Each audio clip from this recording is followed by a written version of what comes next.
I'm Illya Szilak. I am the writer and director of Queerskins, A Love Story, which is a VR drama, which you can actually see in an interactive installation until 5 today.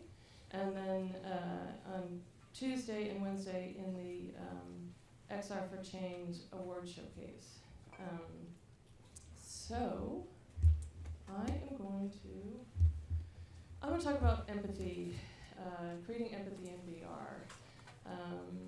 I think everyone here is probably familiar with the hype surrounding VR for good, VR for impact.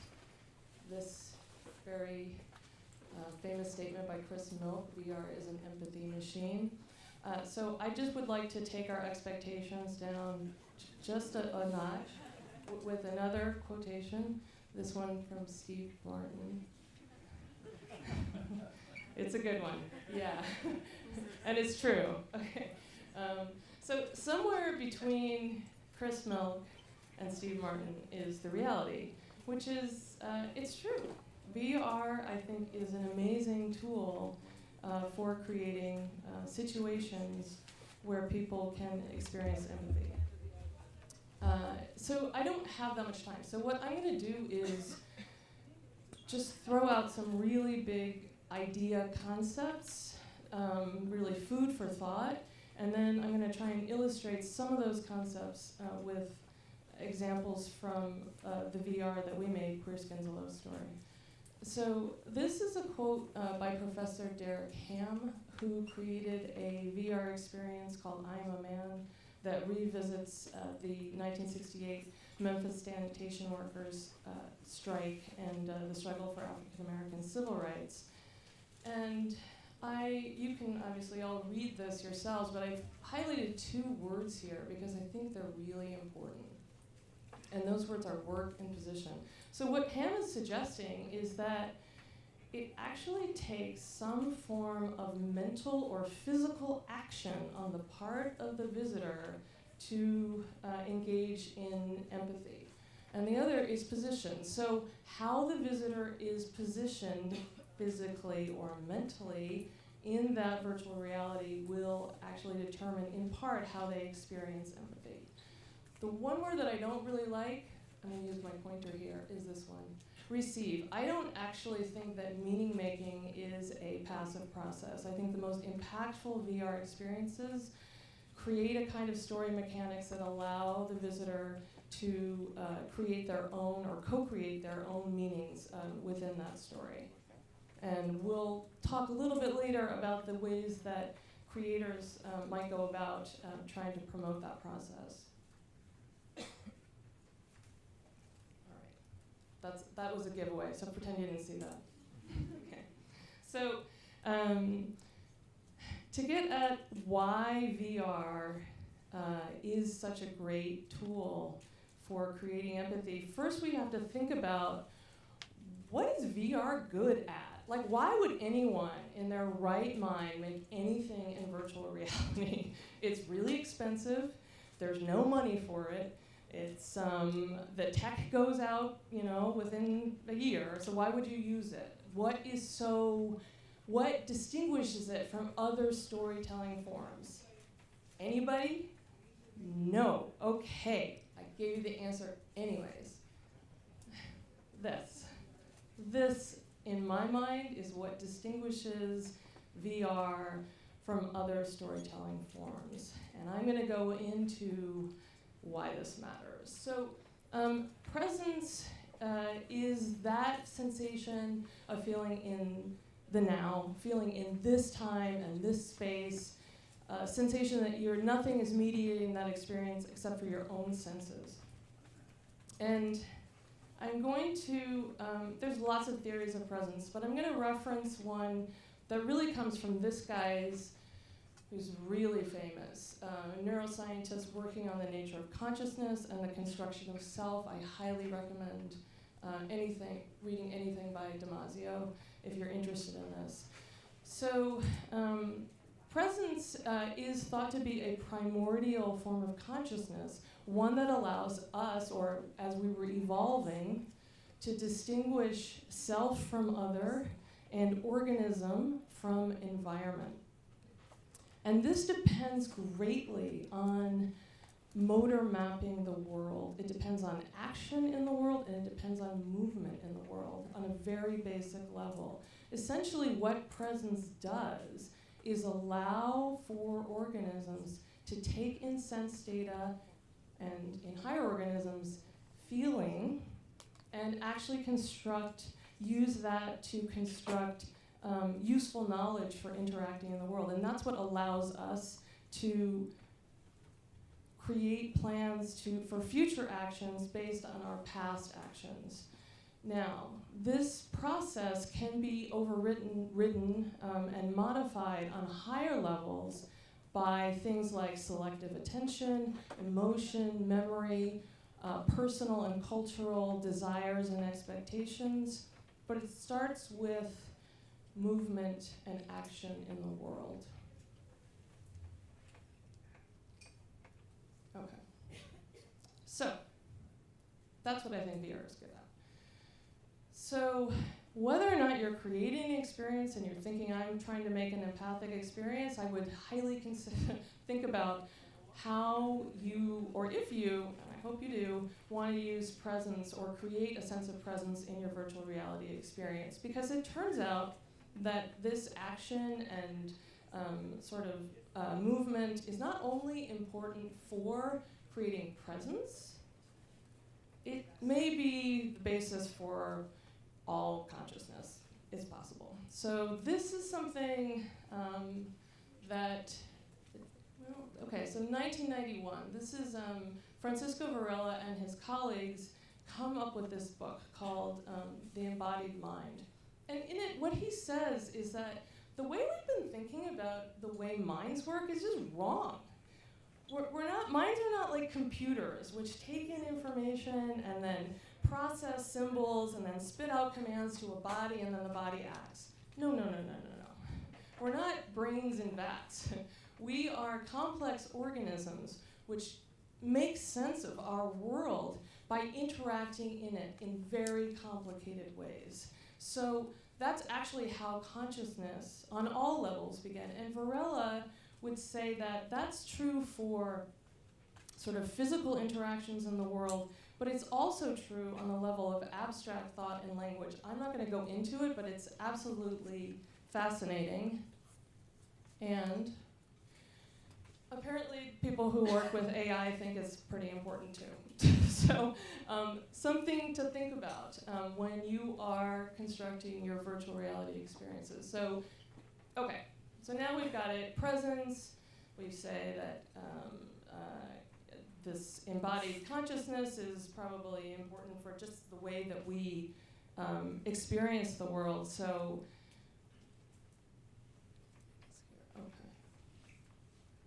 So what does that mean? Let me move to something a little bit different. I'm going to take a little different tact and we'll get back to this. For me, the way I like to think about storytelling is that it is one of the unique ways that humans have for organizing complicated information. So the question that I have for you is, what kind of information does virtual reality privilege? So different kinds of media will privilege different kinds of information, and what kind of information does virtual reality privilege? And I should see this more in VR conferences, but I don't, okay? So this is famous statement by Marshall McLuhan, the medium is a message. What is he trying to say? What he's saying is that the form that information gets transmitted in is as important, if not more important, than the content. So the question I have for you, I'm going to give you my answer, you can come up with your own, is what kind of information, what forms of information does VR privilege? Okay, film. No, that's not the answer. Okay. For me, as an artist working in virtual reality, VR is super exciting because the language has not been codified yet. Everyone's making up things, everyone's playing with the rules. We don't know what the rules actually are. But I suspect the rules if there are going to be any, have to do with the appreciation of VR as a spatial medium. I would argue that if you are not creating for a spatial medium, you probably should not be making your story in VR. So I actually draw from a bunch of different things. Film is one. Okay, it's a virtual 3D space. Dance, installation and performance art, architecture, and video games. I'm not going to go into that anymore, but again, something to think about. Okay. So you might say, well, does that mean that I have to make, if I want to make an experience which relates to empathy, do I have to make it, do I have to really focus on space and the way that people are moving in space? And the answer to that is, hold on. No, you don't. Why? Well, it turns out that when we throw this word empathy around, it actually is a lot of different things. So, I like there's many ways to think about empathy, but I like this, which is if you think about empathy as existing along two vectors, and the horizontal vector goes from unconscious processes to conscious processes where there's a serious self-other distinction. You're really aware of self and other. And then on this other vector, we have empathic states which originate in a sort of physical motor realm, and then others which originate in an emotional mental realm. So I'm just going to give a couple examples. Emotional contagion. Emotional contagion, everyone's seen this. So you're watching some nature show and like one of the little antelope's ears prick up and then suddenly everyone is running, okay? That is emotional contagion. And you know, it's a subconscious process and it exists in animals, not just humans, and it really is an automatic process.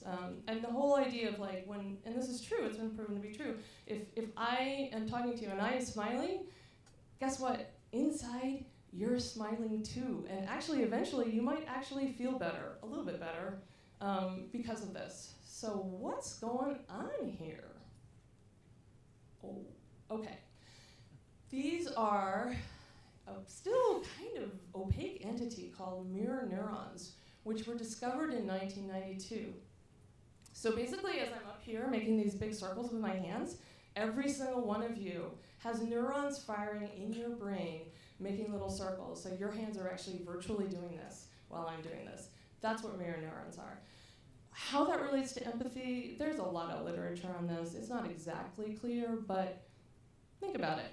This is not rocket science. I mean, it actually is kind of rocket science, but it's something that we know this is true. It is intuitive. Of course, we can actually transmit complex emotional states with our bodies. Why? How do we know this? Because this is something that dancers and choreographers have known forever. That's how dance works, right? So we've found the neurological basis for it, maybe, but this is something that we as humans, understanding the way we can communicate, this is one of those things. And that was a beautiful video, but I'm going to run through it. Okay, on the other end of the spectrum are empathic states which really engage higher cognitive processes. And so as a whole, these are called cognitive empathy. One that I'll just mention is metacognition, and this is where you really, as a person, are understanding, are seeing your own thought processes. So you are able to also attribute beliefs and meaning to yourself and emotions to yourself, but also to other people, and kind of co-inhabit both of those spaces. And the good thing about this is it offers a potential for critical distance. So that might be something that you want to invoke, depending on what you're trying to do. Okay, so I'm just going to put this up here quickly. I'm going to move over to Queerskins. So these are some of the questions that we were asking afterwards. I made these up.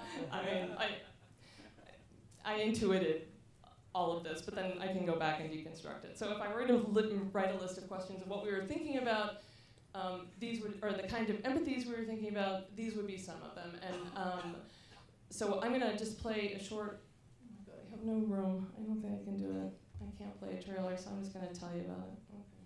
Okay. I'll play a teeny bit.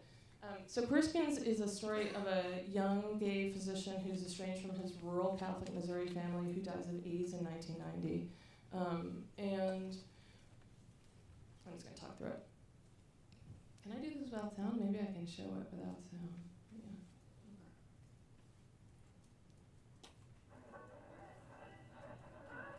Do you turn the sound up?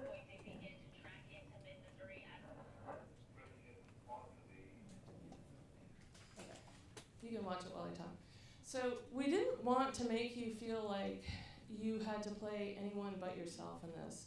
We thought that it was really important to come up with a story mechanic where we could actually harness your own history, your own biases, your own imagination as part of the storytelling process. So in this, we were also really interested in designing a space where you felt helpless. You felt repressed, you felt restricted, and so we have you in the backseat of this car, and you can't interact with the parents, and you can't move, and you can't get out of the car. And a lot of people afterwards tell us that this really reminds them deeply of childhood experiences where they were seated behind their parents and they were little and their parents were fighting and they couldn't say anything and they couldn't get out of the car, and that feeling of helplessness, I mean, I guess that's what I intuited in making this scenario, but that's very powerful. If you can draw on people's sort of cultural memories or personal memories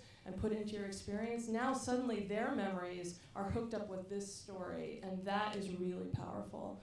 Okay. So we also wanted to do, we realized that as you were seated behind these parents, that it was going to be a very physical experience. So what we did was we actually, thinking through, and I didn't even have any word for it yet, kinesthetic empathy, we hired a choreographer to actually choreograph gestures in those actors so that they would act with their backs, with their postures, with the way that they moved, because you were going to read their body language. And these are just a couple of other things that we did. And I don't have time to go through this. It's really powerful. Okay, I just want to get quickly to the role of installation.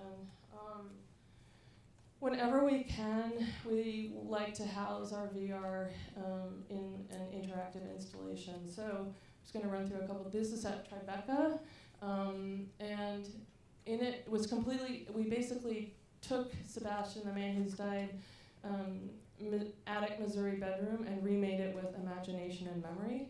And all of this is interactive. So you could lie in the bed, you could type on the typewriter, you could play records, you could rifle through the bedclothes, you could read his diary, you could look at his photographs. This is another part of the space of the VR. And that was really powerful. And the reason it was so powerful is not only because we activated people's bodies in that space and extended the depth and the breadth of the narrative from that 15-minute experience, but we literally put you at home in the main character's space. So suddenly, you are lying on his bed, you are touching his things, and something, I don't know, some magic alchemy is happening because of that. In some installations, we went even further. We asked visitors, after they went into the VR and after they went through the installation, if they would look for an object that resonated with their own story of love and loss, didn't have to do with AIDS, but everyone has one, and be anonymously photographed with it. So the effect was unlike anything I have ever experienced in art or in film.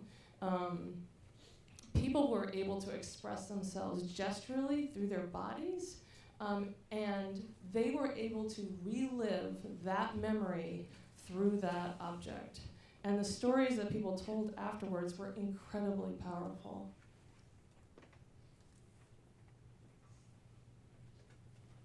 Okay, and I guess I'm going to end with this quote. Sarah Ahmed beautiful book. Oh, sorry, beautiful book. This is something called Queer Phenomenology. If you're interested in queering spaces, highly, highly recommend it for people, especially working in VR. We have episode 2 coming up. It's going to be interactive dance. That will be early next year.